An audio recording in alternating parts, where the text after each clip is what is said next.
Hello and welcome.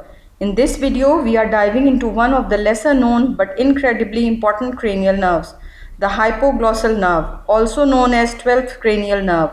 We'll cover its origin, course, function, and clinical significance, and we'll even explain how it got its unique name. So let's begin. Why is it called hypoglossal? The word hypoglossal comes from Greek.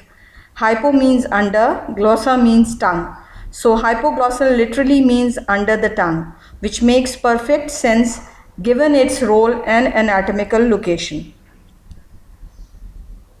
The hypoglossal nerve originates in the medulla oblongata, the lower part of the brainstem. Specifically, it arises from the hypoglossal nucleus, which sits close to the midline beneath the floor of the fourth ventricle. From there, it exits the brainstem between two landmarks, the pyramid and the olive.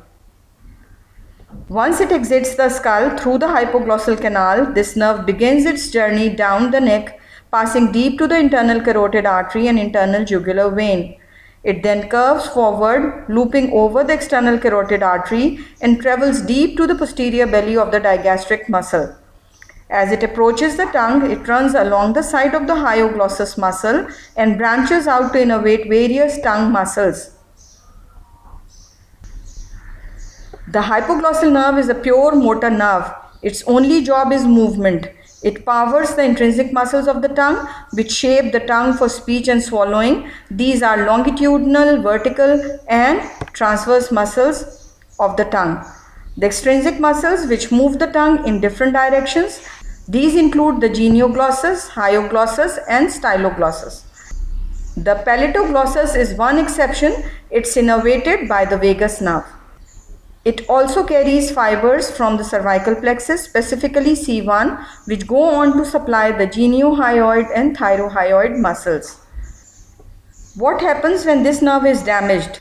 In unilateral hypoglossal nerve palsy, the tongue deviates toward the side of the lesion when protruded, because the stronger unaffected genioglossus on the other side pushes it away.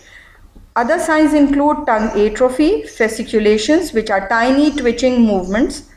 In rare bilateral palsy, the patient may struggle to speak or swallow, a serious condition that requires urgent attention.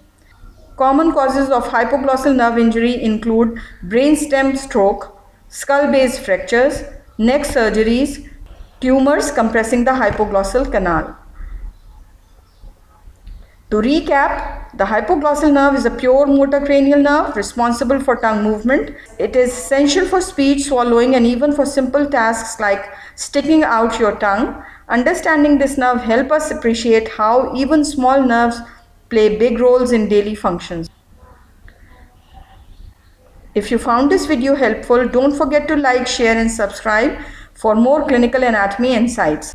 See you in the next lesson.